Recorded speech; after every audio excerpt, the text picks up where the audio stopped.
Bonsoir.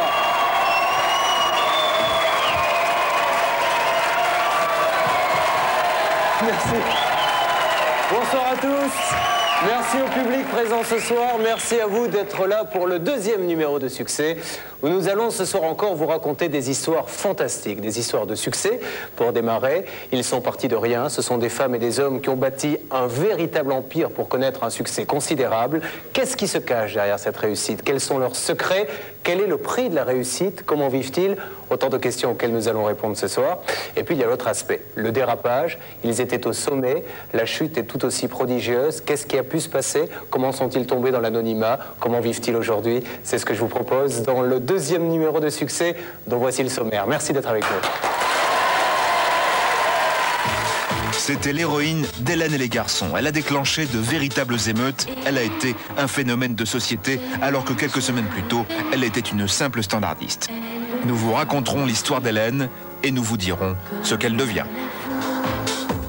Gratien Tonat a été un grand champion. Il a tout connu, la gloire, la grande vie et le luxe, mais il a aussi connu tous les excès. Aujourd'hui, il est agent de sécurité dans un centre commercial, histoire d'un homme attachant et d'un destin bouleversant. C'est le plus grand succès et le plus grand dérapage de l'année. Comment Richard Virenque a-t-il vécu la gloire, puis la polémique? Comment a-t-il rebondi? Et comment expliquer son immense popularité? Un reportage exclusif dans sa vie et son intimité. Jean-Claude Bourrelier a commencé dans la vie comme apprenti boulanger. Cet autodidacte parti de rien possède aujourd'hui une des plus grandes chaînes de magasins de bricolage. Quel est son secret et comment est-il arrivé à un tel succès? Jean Vuarnet a connu tous les succès et le plus grand des malheurs. Champion de ski, il a donné son nom à des lunettes et à des produits qui ont fait le tour du monde. Il a lancé une station de sport d'hiver, mais il a perdu sa femme et un de ses fils dans le drame du Temple solaire. Histoire d'un destin et d'une aventure industrielle. Une seule chanson a fait sa fortune. Grâce à Born to be Alive, le français Patrick Hernandez est tranquille jusqu'à la fin de ses jours. Mais au départ, personne ne voulait de ce tube qui est un des plus grands succès du siècle. Chantal Goya, 20 ans de gloire, 20 millions de disques vendus. Et puis une carrière brisée par une émission de télévision. Mais elle n'a jamais renoncé. Sa vie est un roman, un reportage bouleversant avant de l'accueillir en plateau. Dans quelques instants, notre premier reportage, nous reviendrons sur le fantastique conte de fées qu'a vécu Hélène et les garçons. Mais laissez-moi vous présenter d'abord, ce ne sont plus des amis à ce niveau-là, c'est ma famille. C'est tout d'abord, vous savez, on parle beaucoup de la parité homme-femme en ce moment, et elle nous prouve ce soir une nouvelle fois qu'une femme vaut bien deux hommes. Delphine Anaïs.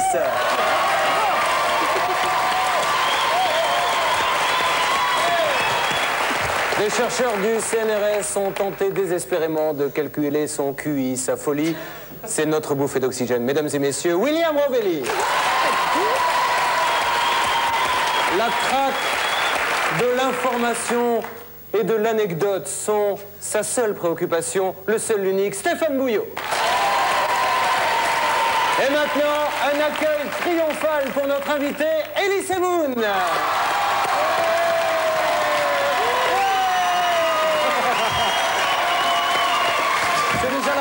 C'est déjà la fête. Merci. Merci. Ça tient, non? Voilà. Non. Moi, je vais me faire engueuler par le producteur. Non, mesdames et messieurs, vous n'avez pas rêvé. Il s'agit bien d'Elie Semoun. Et qu'un homme de cette trempe soit l'invité d'une émission qui s'appelle Succès est un symbole. Car derrière cette bête de scène se cache un homme dont le seul objectif tout au long de sa vie... Vous vous foutez de ma gueule, hein? Julien est venu voir le spectacle. Exactement. Il parle. Je disais donc que son seul objectif aurait été... L'attitude que vous avez, vous. Excusez-moi. C'est laquelle, Elie? Voyons tout de suite. C'est la dame blonde, là, qui... Ben, on va lui demander de sortir, alors, la dame. Il ne faut plus rester là. Hein. Nous sommes ravis de vous avoir, Elie. Merci, c'est gentil. Hein, si je peux te donner un petit coup de pouce. Eh bien, écoutez, ça sera même un gros, vu ce que nous allons vivre avec Delphine, Stéphane et Willy, que je vous présente. Très bien. Salut Delphine, ça va? Ça va? Ah, pardon. Ellie est au Palais des Glaces tous les soirs à 20h30. Réduction pour les étudiants s'ils s'y prennent à l'avance. Dépêche-toi parce que... Ah oui, là, ça va faire franchement du retard, là, pour le coup. Nous allons voir un premier reportage. Nous allons revenir sur cette folie des sitcoms qui a envahi la France au début des années 80, les sitcoms pour adolescents. Et une jeune fille a tiré son épingle du jeu, puisqu'elle est devenue un véritable phénomène de société. Il n'y avait qu'émeute et hystérie autour d'elle, et pourtant son histoire est fantastique. Elle démarre au Mans, où, écoutez bien, elle faisait la vaisselle pour les artistes bénévolement, pas les artistes, elle, qui venaient chanter au Mans. Elle est devenue standardiste après AB Productions pour devenir la star que vous connaissez tous, la saga d'Hélène racontée par Christophe Pietri.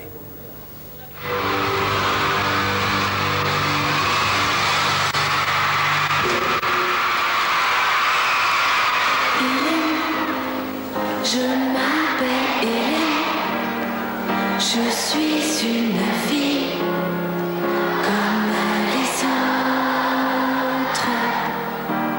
Hélène. Souvenez-vous, c'était en 1993. Une star est née, son nom, Hélène. Hélène, vous l'avez peut-être oublié, mais ce fut une folie qui déferla 4 années de suite sur toute la France.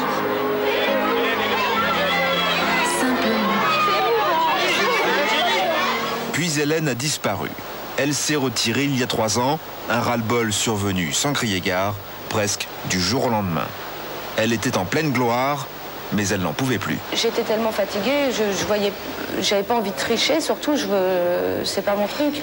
Donc quand j'ai senti que j'avais plus rien à donner, j'ai dit bah je m'arrête parce que j'allais pas tricher, puis j'aime pas me forcer, et puis voilà quoi. La vie d'Hélène, c'est un feuilleton qui commence au Mans le 20 décembre 1967. Une petite fille très jolie, une scolarité normale, une adolescence passée à fréquenter la Rotonde, la grande salle de spectacle de la ville. Les soirs de concert, elle vend des billets, sert le café aux artistes, épluche les pommes de terre et fait la vaisselle. Tout cela bénévolement. Pas équipée du tout c'était pas une cuisine, donc la vaisselle, voilà où je faisais la vaisselle.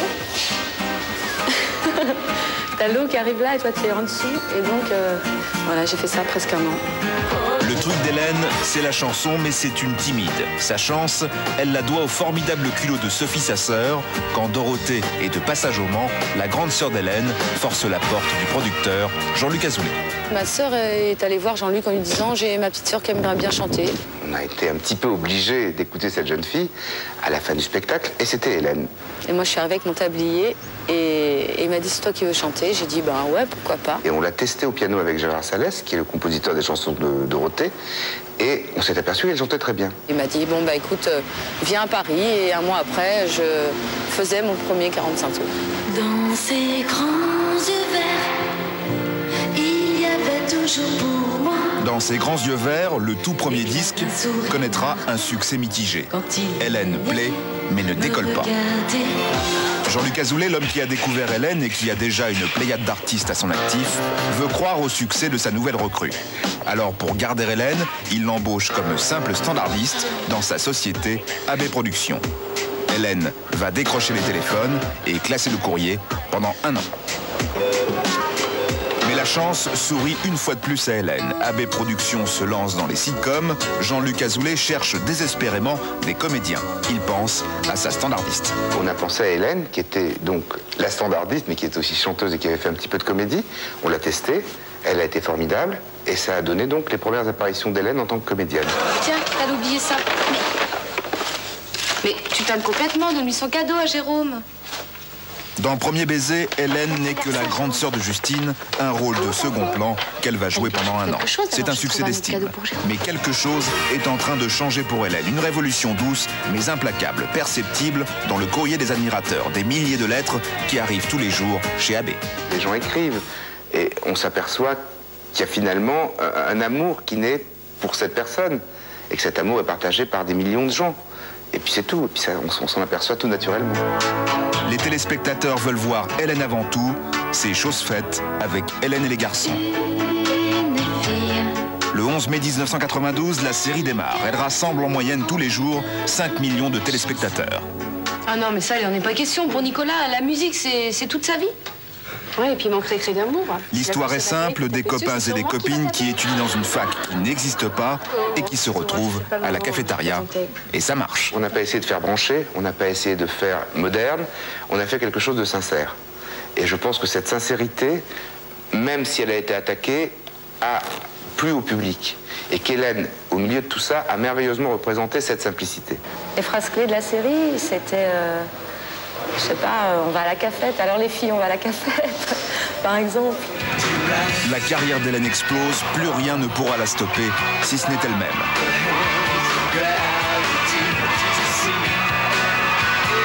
Hélène est partout sur les plateaux de télévision, dans les magazines. Elle enchaîne tournage sur tournage. Elle ne peut plus faire un pas dans la rue.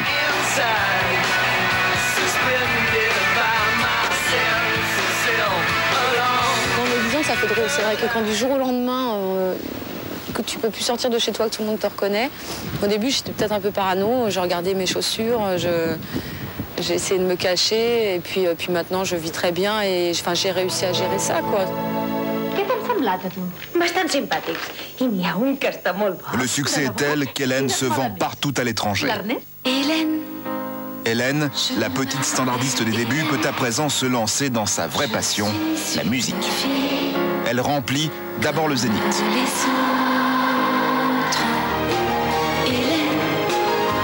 Puis Bercy, 12 000 fans tous les soirs, 7 jours d'affilée, à guichet fermé. Personne n'a fait mieux. Chaque concert est une folie qui frise souvent l'émeute.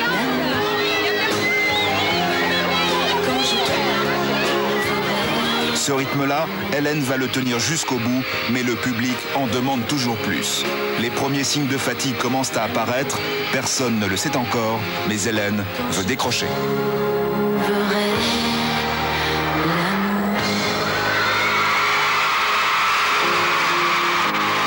Moi, j'ai tout arrêté du jour au lendemain, parce que moi, je suis un peu comme ça. C'est-à-dire que j'étais déjà extrêmement fatiguée et j'avais tout donné. En fait, j'avais plus rien à donner. Et elle m'a dit, quand j'arrive au studio, je m'ennuie. J'ai plus envie de tourner. Donc, ça voulait dire qu'il fallait qu'elle s'arrête de tourner, puisque elle avait franchi une étape et elle n'avait plus de plaisir à faire son métier. Hélène a gagné beaucoup d'argent, elle peut donc aujourd'hui en profiter. Elle voyage incognito, cette fois c'est New York. Elle a digéré son incroyable aventure. Hélène, désormais, c'est une fille comme les autres.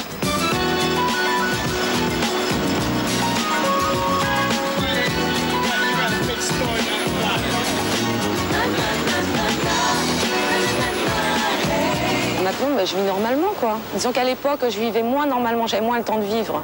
Donc maintenant, je vis comme tout le monde. Avec la chance de pouvoir voyager, ça c'est une chance énorme. Et donc j'en profite. Et puis, mais sinon ma vie elle est tout à fait normale. Merci, vous êtes formidable, du fond du cœur, merci. Au revoir et à bientôt j'espère. Au revoir, je vous aime.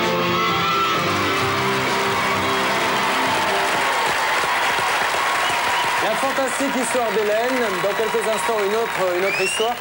Comment vous expliquez, Elie, qu'il puisse y avoir un tel phénomène de popularité comme ça? C'est le fait d'avoir été standardiste. Oui, c'est vrai.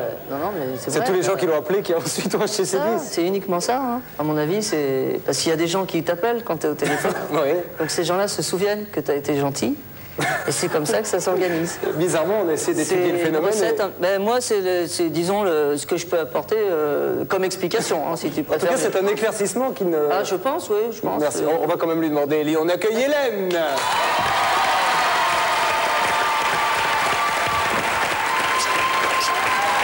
Elie, Hélène. Hélène, Elie. Hélène. Alors Hélène, on a revécu avec beaucoup de plaisir ce fantastique conte de fées, puisque c'est un conte de fées. Ouais. Pourquoi avoir arrêté? J'ai arrêté justement parce que j'étais fatiguée, parce que j'avais plus rien à donner et comme j'aime pas tricher, voilà, j'ai arrêté. Et sincèrement Hélène, toute cette folie qu'il y avait autour de vous, on a vu là, des crises d'hystérie, ça ne vous manque plus du tout? C'est pas, mais si, bien sûr ça me manque, mais ça me manque, il faut que je sois sincère quoi. À la fin j'étais fatiguée donc ça... voilà, je voulais me reposer. Mais bien sûr, aujourd'hui, ça me manque. J'ai envie de retrouver tout ça, c'est sûr. La critique a parfois été très dure, on y a tous eu le droit, mais il y a eu des blondasses et j'en passe et les meilleurs, c'est vrai. Ouais, Autant dire, appelons-les. blondasses, idiotes, tout, quoi. Comment vous avez vécu ça? Moi, ça... Non, mais sincèrement, je m'en fichais complètement, quoi. C'est la vie d'une personne que j'avais jamais vue avant, donc ça me glissait dessus. Moi, ce qui compte, c'est l'amour du public. Maintenant, oui. Le fait de refaire de la vaisselle, ça t'emmerde pas? C'est ça qui... Vous y avez eu le droit, vos critiques, Ellie sévères? Jamais. C'est vrai? Non, mais enfin non, ça peut paraître prétentieux, mais on a été loin quand même avec Dieudonné dans l'humour et tout ça, mais on n'a jamais eu de... Bizarrement, on n'a jamais eu de gens qui sont venus pour nous casser la gueule. Pas de blondasse? Non, jamais. Non. Hélène, vous savez qu'en France, on aime bien coller des étiquettes. Est-ce que vous n'avez pas peur, vous qui avez envie de faire des tas de choses, que de rester à vie Hélène d'Hélène et les garçons? Ah non, j'ai pas peur, non. Non, c'est sûr que mon nom de famille, c'est Rollet, c'est pas « et les garçons ». Mais sinon, oui, non, j'ai pas peur de ça. Non, je vais faire plein d'autres choses et puis ça va passer. C'est quoi l'avenir pour Hélène Rollès? Là, je suis en train de faire un nouvel album et puis je vais sûrement refaire de la télévision parce que ça me manque aussi. Tout me manque maintenant. Hélène, vous savez qu'il y a quelqu'un qui a essayé de reprendre votre flambeau quand même, vous savez? Les encore? Les encore, c'est une personne qui aujourd'hui anime une émission chaque semaine sur TF1. Du moment que ça aille vite, finissons-en. Ouais, on les regarde, allons-y. Aïe, aïe, aïe. Ah, la honte. Ah oui. Qu'est-ce que c'est ça? C'est pour nous?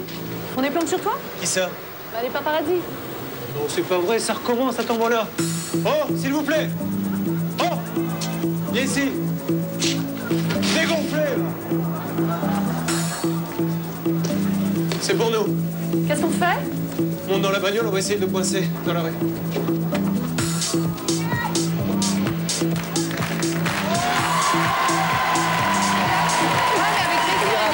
Bien.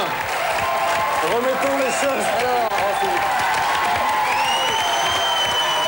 bien. J'ai l'impression qu'il devrait vous voir également dans les sitcoms. Oh non, je t'en prie. Et moi, je trouve que tu te débrouilles bien. Dans les comédies, ça va pas, il faut que tu refasses la scène, je vais te dire. Regarde, là, par exemple, prenons cette jeune fille. Vous avez peut-être remarqué que c'était Delphine qui était dans le feuilleton. Alors voilà, t'es là, Ouais. il y a une voiture là, non parce que maintenant je réalise des pubs, alors, je suis réalisateur. Là, t'es là, moi je fais le paparazzi par exemple, Ouais. il faut que tu dises, qu'est-ce que tu disais? Il faut la voir se dégonfler. Il faut la voir se dégonfler. Non, tu vas dire cet enculé. Ah, d'accord. D'accord. Ça me gêne un peu, Ellie, si on pouvait changer un peu, non? Bon, ce salaud. Voilà, d'accord. D'accord. Ok, alors moi je te prends en photo, toi tu refais la scène, vas-y. Oh regarde, Julien Courbet, vas-y, prends-le en photo. Il faut la voir, ce salaud. Chope-le, vas-y. Ok, c'est bon. Bien. Et vous ne faites pas de commentaires, Delphine, parce que s'il n'y avait pas eu ce feuilleton, vous ne seriez pas là ce soir. Et vous non plus, Ellie. Oh, merde, ça va, j'ai rien fait moi. Parce que tout n'a pas toujours été rose pour vous aussi, Ellie. Ah non. Ah si. Ah si. Pas les images de, C'est pas des moi, films Ellie, que j'ai cette tournés. fois-ci. C'est pas moi qui l'a- Comment s'appelait ce feuilleton, Willy? Vivement lundi. Eh oui, Ellie aussi est passée. Qu'est-ce que vous croyez? Regardez. Il y a un colis pour vous. Ah, merci, enfin, posez-le là. Oui, si la tour de contrôle pouvait indiquer la zone de largage sur le bureau de Monsieur Batelier. Ben là, devant moi. Bien, chef. Voilà. Oh, quel talent, hein. Ah non, si je ne suis pas nommé au Flacon d'Or de Bruxelles cette année, c'est vraiment un scandale, hein. Puis alors, pour une fois, la technique, c'est pas fichu dedans, hein. Molinet, il va être vert de jalousie. Oui, enfin, vert de jalousie, je crois qu'il faut pas pousser, là. Moi, je le verrais plutôt rouge de honte avec un truc pareil, là. Quoi, vous trouvez pas ça admirable? Vous voulez mon avis? Ben oui, bien sûr. Eh ben moi, si j'étais membre du jury à Bruxelles, hein, c'est pas le Grand Prix catégorie flacon que je vous aurais donné, mais le Grand Prix catégorie bidon. Vous n'avez vraiment aucun goût. Eh ben j'ai bien peur que dans le monde, on soit quelques milliards à ne pas avoir le même goût que vous. Vous manquez de sensibilité. Je préfère aller montrer ça aux filles, moi. Oui, bah c'est ça. Allez montrer votre grain de soja aux nanas.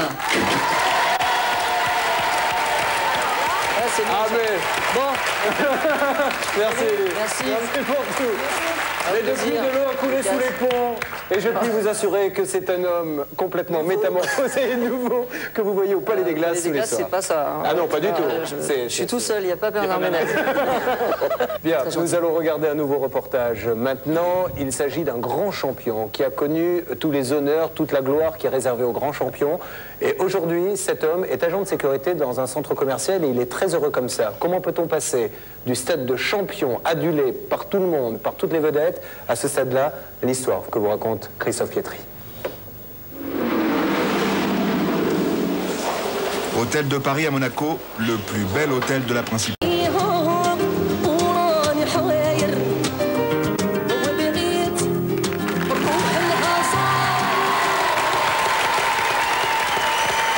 L'histoire de Gracien Tonac est un homme formidable et s'il nous regarde, je le salue.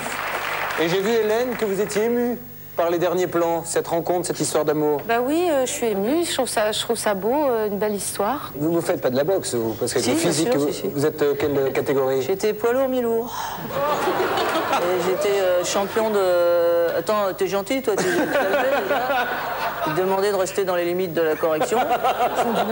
Moi, je m'en suis sorti, je dirais, par le biais de l'expression théâtrale. Enfin, bon, c'est vrai que j'ai fait des conneries. C'est sûr que si vous allez vous balader du côté de Fontainebleau, que vous déterrez un petit peu, bon, bah, vous trouverez des trucs. Mais enfin, bon, là, pour l'instant, j'estime, je suis blanc comme neige.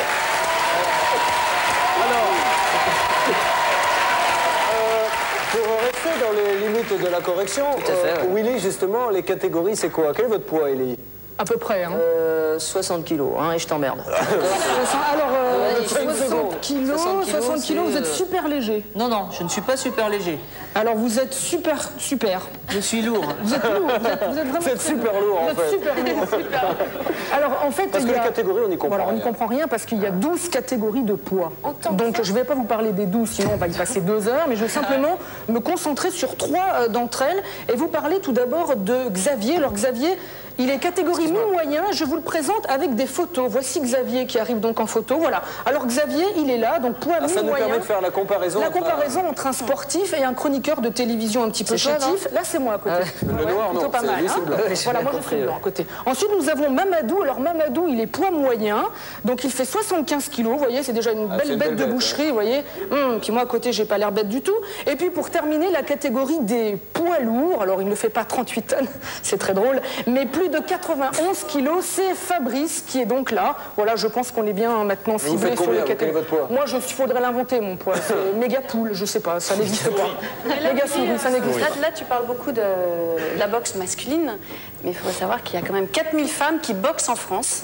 Alors, mais comment font-elles? Alors, il n'y a pas de combat mixte, hein, quand même, pas encore. Mais bien si. Car maintenant, vous allez vous battre avec et voilà. Non, ça ira. Alors, les protections sont à peu près les mêmes. Il y a les protège-dents, des protège-tibias, les gants, bien sûr. Allez droit au but, parce que ce qu'on veut savoir, c'est ça. Voilà. Les protège. Doucement, hein. Mais non, faut faire comme ça. Allez-y, donnez un coup comme ça. Doucement. C'est incroyable. Et aussi, on a des coquilles, mais les coquilles ne sont pas bombées. Donc c'est pour les grandes sportives. Et un truc qui est assez étrange, c'est que plus on monte au niveau de compétition, moins il y a de protection. Donc à la fin, il ne reste plus grand-chose. Et moi, je voudrais piquer un petit coup ce soir, parce qu'au niveau de l'équipe de France, un petit coup de colère. Parce qu'au niveau de la fédération de boxe... C'est important. Si tu dis, je voudrais piquer... L'équipe de France féminine de boxe n'est pas reconnue comme sportive de haut niveau par rapport à l'équipe masculine. Ça, c'est dégueulasse. Et voilà, merci. Donc je tenais à le dire ce soir pour elle. Il y a des scandales comme ça qu'il est bon parfois de rappeler à la télévision. Merci Delphine, et nous nous rappellerons que c'est vous qui avez dit ce soir, pour nous, les coquilles ne sont pas bombées. Voilà, mais écoutez, merci en tout cas. Hélène, j'espère que vous avez pris du plaisir à venir nous retrouver, comme on en a pris à prendre de vos nouvelles, et à bientôt à la télé sur scène. Bien sûr, je suis toute contente de revenir et de les retrouver et de vous retrouver. Mesdames et messieurs, Hélène Rollès. Dans quelques instants, la suite de succès avec entre autres beaucoup d'histoires, mais celle d'un homme qui a connu la gloire, la polémique et qui repart aujourd'hui pour quelques années de gloire, Richard Virenque. À tout de suite. Les Français sont fous de bricolage, ils y consacrent 120 milliards de francs par an et les femmes s'y sont mises. Le bricolage a fait la fortune de Jean-Claude Bourrelier. Pourtant, au départ, cet homme était parti de rien, apprenti boulanger. Le Français Patrick Hernandez est tranquille jusqu'à la fin de ses jours. Mais au départ, personne ne voulait de ce tube, qui est un des plus grands succès du siècle. Jean Vuarnet a connu tous les succès et des produits qui ont fait le tour du monde. Il a lancé une station de sport d'hiver. Mais il a perdu sa femme et un de ses fils dans le drame du Temple solaire. Histoire d'un destin et d'une aventure industrielle. Pendant 20 ans, elle a été l'idole des tout-petits. On la voyait partout. Elle était la cible favorite des imitateurs. Chantal Goya a vendu 20 millions de disques. Elle a connu la vie de château. Et puis tout s'est arrêté à cause d'une émission de télévision. Aujourd'hui, Chantal Goya refait surface. Nous retraçons sa vie et elle sera sur notre plateau.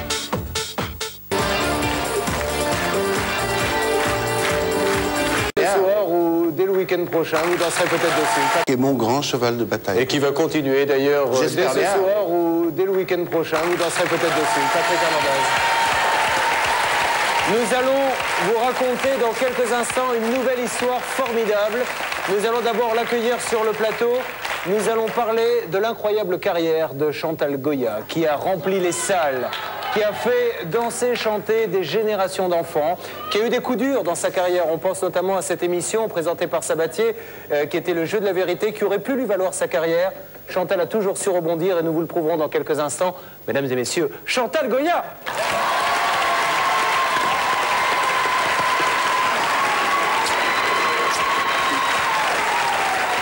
Chantal, dont vous verrez l'essentiel de la carrière dans quelques instants, avec les hauts, avec les bas, et toujours cette faculté de rebondir. A tout de suite pour ce reportage.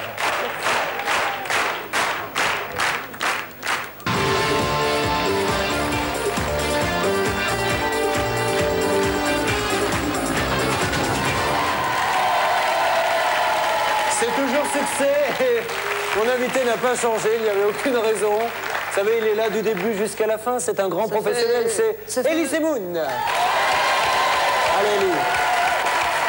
Encore un petit peu de temps et vite Elie. Ça fait longtemps que je suis là et j'ai envie de rentrer chez moi.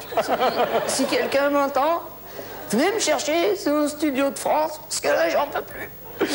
Nous avons accueilli il y a quelques instants Chantal Goya,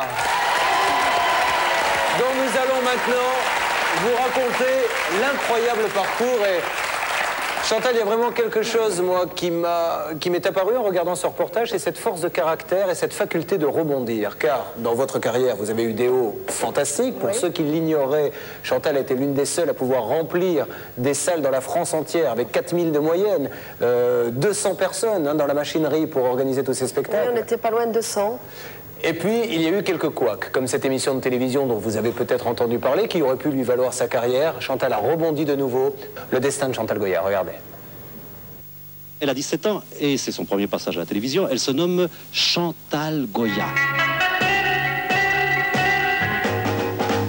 C'est bien Bernard le plus vénard de la bande, car depuis qu'il a eu son bac, quelle chance, ses parents lui ont acheté une voiture. C'était en 1964, la naissance d'une star.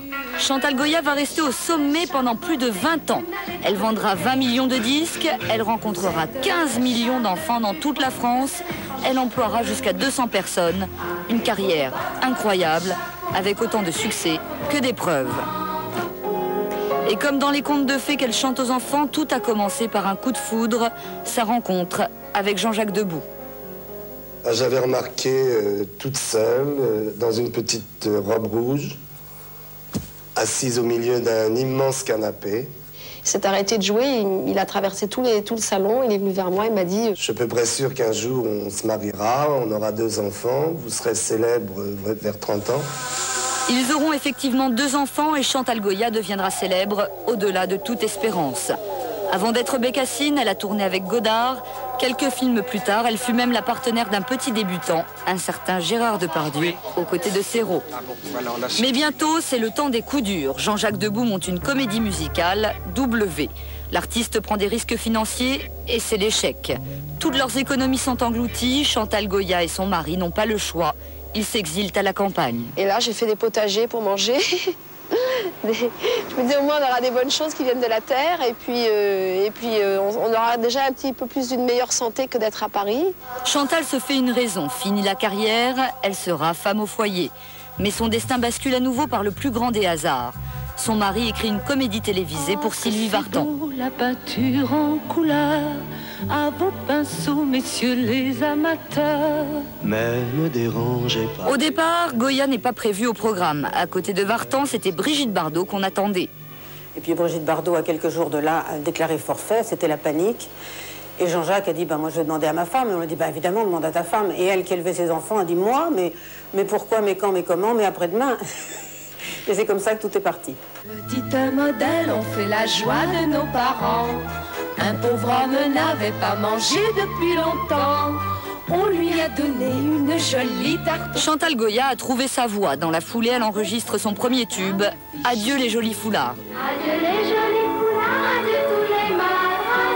Si ce n'est qu'un au revoir, on se retrouvera. Dès lors, tout s'affole. On la voit partout. En quelques mois, elle devient l'idole des tout-petits.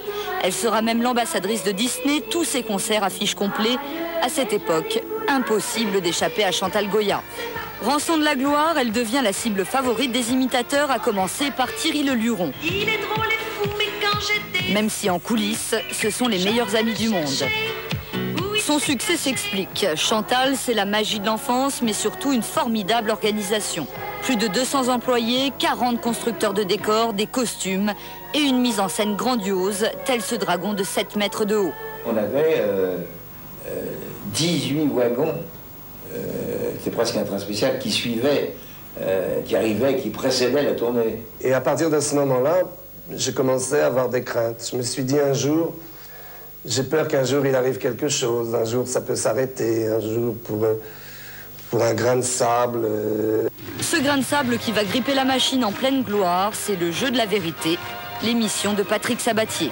Une émission en direct, sans aucun filet. Les plus grandes stars y prennent tous les risques. Le principe est simple.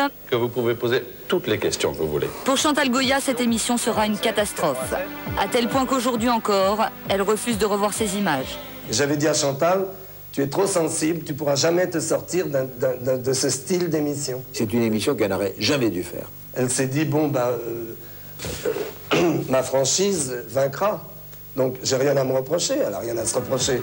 En plein direct, une institutrice critique sévèrement la chanteuse. Chantal lui suggère de changer de chaîne, puis elle oublie l'émission et elle repart chanter vers les enfants. Moi, j'ai vu le moment où je ne savais plus quoi faire, donc plutôt que de... Voyant que quelqu'un ne m'aimait pas du tout, j'ai posé le micro, j'ai dit « vous ne m'aimez pas, changez de chaîne ». C'était ça la grande phrase, en fin de compte. Et je suis partie vers les enfants qui me réclamaient évidemment des chansons, comme le lapin, et j'étais chanter le lapin. Le problème, c'est que les caméras étaient toujours braquées sur elle, alors que juste à ses pieds, il y avait des petits-enfants qui faisaient, comme pendant le spectacle, les mêmes gestes. Et ça, vous l'avez jamais vu. Alors effectivement, si vous ne voyez pas ce qui se passe devant elle, vous pouvez vous dire il y a un problème. Les retombées médiatiques sont terribles. Dès le lendemain, la presse s'empare de l'incident. Bientôt, Chantal Goya ne remplit plus les salles. Il faut licencier la troupe. Il faut quand même pas oublier que pendant 2 ans, j'ai dû me séparer de mon équipe. Moi, ça m'a fait mal parce que de voir 200 personnes qui tout d'un coup, du jour au lendemain, se retrouvent au chômage ou une bêtise comme ça. Dans sa vie quotidienne, le couple est également atteint. L'existence de rêve de Chantal et de Jean-Jacques s'effondre.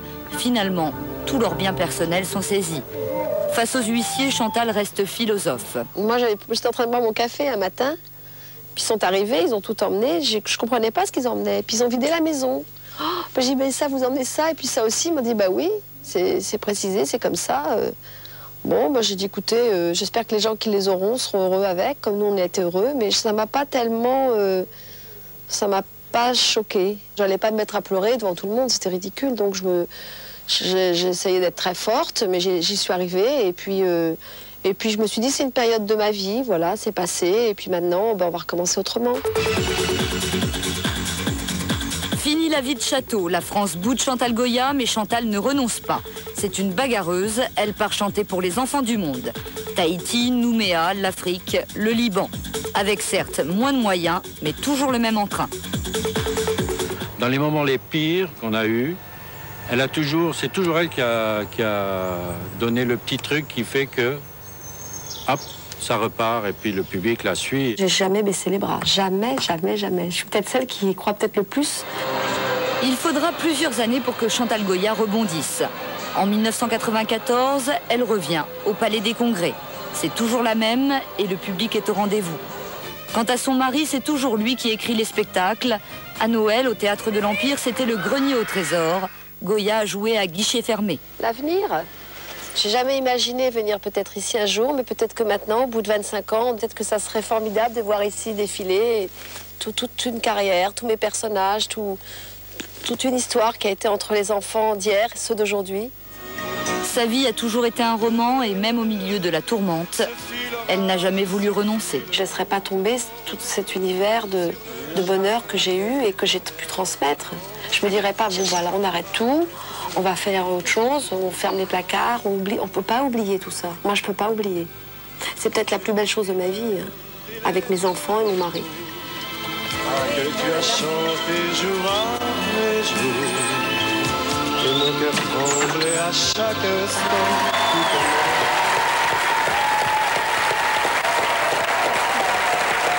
Chantal Goya. Alors Chantal, merci pour elle. C'est vrai que je suis certain que beaucoup de téléspectatrices et de téléspectateurs ignoraient tout ce que vous avez fait dans votre vie. Il y a eu d'ailleurs cette période twist, il y a eu ensuite le cinéma. Il y a eu le cinéma, c'est vrai, avec Jean-Luc Godard, dans Masculin Féminin. Oui. Et puis il y a eu aussi un film avec Michel Serrault, un film de Pierre Tchernia, Les Gaspards. Il y a eu aussi L'amour c'est gai, l'amour c'est triste, avec Bernadette Lafont. Pourquoi ne pas avoir continué cette carrière de cinéma? Alors voilà, là il y avait un problème, c'est qu'à chaque fois que je venais passer une audition, on me disait elle fait trop jeune.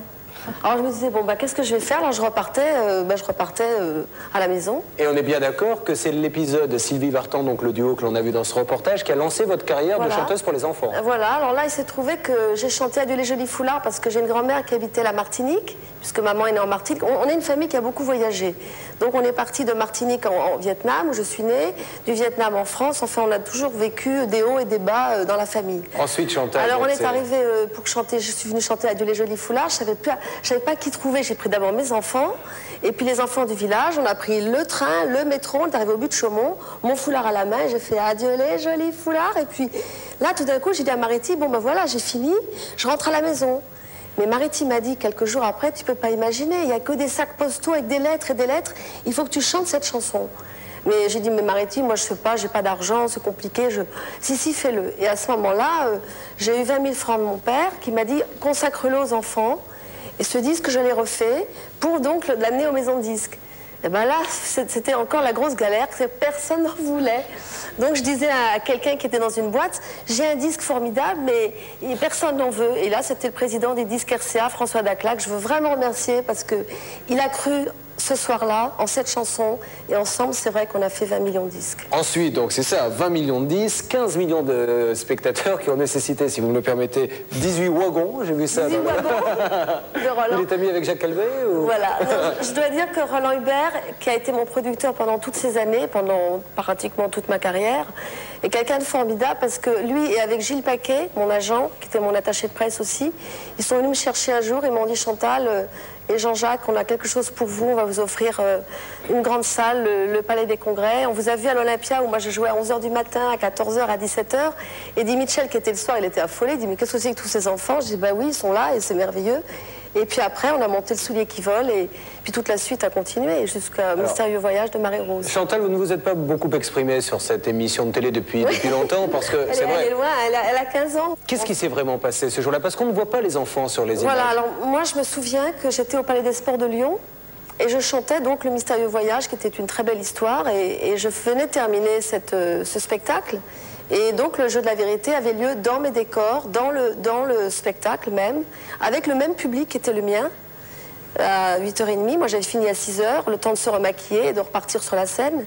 Et j'étais très inquiète parce que pendant tout le temps que je chantais l'après-midi, j'avais une double vision de me dire, mais et s'il n'y avait aucun adulte, s'il n'y avait aucun enfant qui m'appelait? Parce qu'il faut expliquer que cette émission, elle avait été demandée par des enfants qui m'appelaient et donc le jour de Noël, enfin le 13 décembre, je trouvais ça joli que des enfants appellent leur artiste et leur racontent des histoires merveilleuses.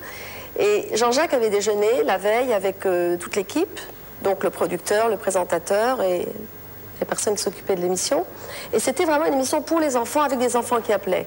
Et moi, j'ai dit, mais oui, Jean-Jacques, moi, j'ai pas peur, les enfants, je les connais, et on essaiera de dialoguer, ça sera merveilleux. Et puis finalement, je suis arrivée sur la scène très inquiète parce que je me disais, je vais être en robe de scène et si les adultes m'appellent, mais de quoi j'aurais l'air en robe de scène? Les enfants sont toujours dans la salle. Ben, c'était mon public, il y avait 10 000 personnes, donc 6 000 enfants et 4 000 parents. Bon, il y a cet appel de cette institutrice. Alors, il y a que qui des était... appels terribles, mais moi je me suis débrouillée, je me disais, bon, puis je disais, Sabatier, tu te rends compte de cette émission, mais tu m'avais jamais dit ça.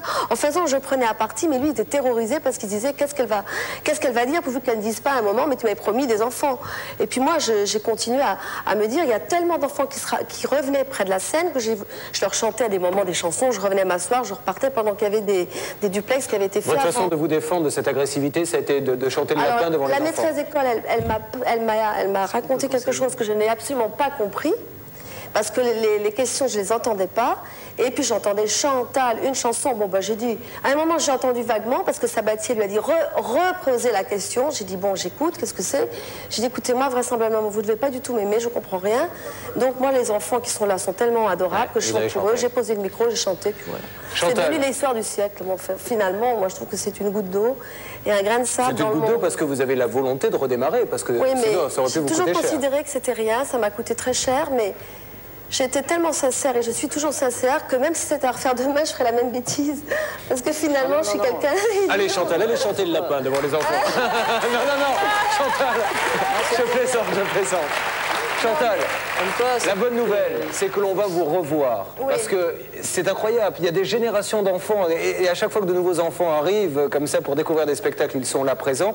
Et vous allez rejouer le Grenier, je crois. Alors le Grenier au Trésor, on l'a joué, parce qu'il faut dire aussi qu'on l'a continué, parce que tout ça, ça s'est jamais arrêté, en fin de compte. On a continué. Et puis l'année dernière, Jean-Jacques m'a écrit le Grenier au Trésor, et on part en tournée cet hiver dans toute la France, et peut-être encore à Paris. Et l'an 2000, il y aura une très belle surprise avec peut-être beaucoup de choses. Et je l'espère pour vous, pour l'an 2000, ce rêve, puisqu'on l'a vu, c'était l'un des derniers plans. Bercy avec tous les personnages de tous les spectacles de Goya. Un très beau spectacle pour les enfants, parce que je pense que les enfants de l'an 2000, ce seront les adultes de demain, il faut penser à eux. Ça, c'est vrai. Voilà. Chantal Goya. Merci, Chantal. Et j'en profite pour vous présenter 2 CD de Chantal. Chantal Goya, ses plus belles chansons. Vous retrouvez tous les grands standards. Et, on en parlait il y a quelques instants, Chantal Goya dans Le Grenier au Trésor. Vous n'êtes pas si mal loti, vous savez, Chantal, dans ce qui vous est arrivé, dans ce petit malheur, car vous auriez été aux États-Unis, ça aurait peut-être un drame. Pourquoi?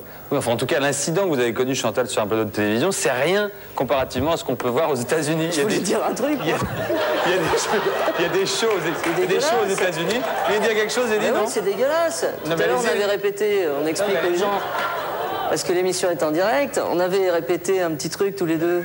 Tu veux qu'on le refasse? Vous poser une question? Rapidement, on y revient. Non. Vous voulez faire un petit incident, Élie, qui pourrait torpiller votre carrière à tout jamais? Ma réponse est non. Voilà, très bien. Vous voyez que quand on travaille un sketch, tout de suite, l'efficacité est là. Donc aux États-Unis, il y a un show. Je disais qu'aux États-Unis, effectivement, il y avait des shows qui se spécialisaient dans le dérapage comme ça, quoi. Donc, ils font tout pour le provoquer. Regardez, ça s'appelle le Jerry Springer Show. Alors, précisons que ce show a lieu, je crois, aux alentours de 17h-18h aux États-Unis. Je ne sais plus sur quelle chaîne d'ailleurs. Et ça, en fait, c'est une cassette vidéo des moments qui n'ont jamais été montrés à la télé, mais c'est quasiment ça quand même tous les soirs. Donc le but du jeu, c'est assez particulier. C'est de se taper dessus, quoi. Voilà. Non, c'est pas tout à fait ça. On fait venir par exemple un couple, l'homme, la femme. On leur demande s'ils sont heureux et on dit à la femme, est-ce que vous n'avez rien annoncé à monsieur? Là, elle lui annonce qu'elle a une relation avec une autre femme. Donc lui, il devient un petit peu énervé, ce qui est normal. Et à ce moment-là, énervé ou content, ça dépend. Oui. Et là, on fait rentrer le petit ami de l'homme, parce qu'en fait, ils sont bis tous les deux, chacun de leur côté. Palais des Glaces, mardi, samedi, 13 personnages sur scène. Vous le retrouverez au Palais des Glaces. Merci à tous, à très bientôt pour un prochain succès.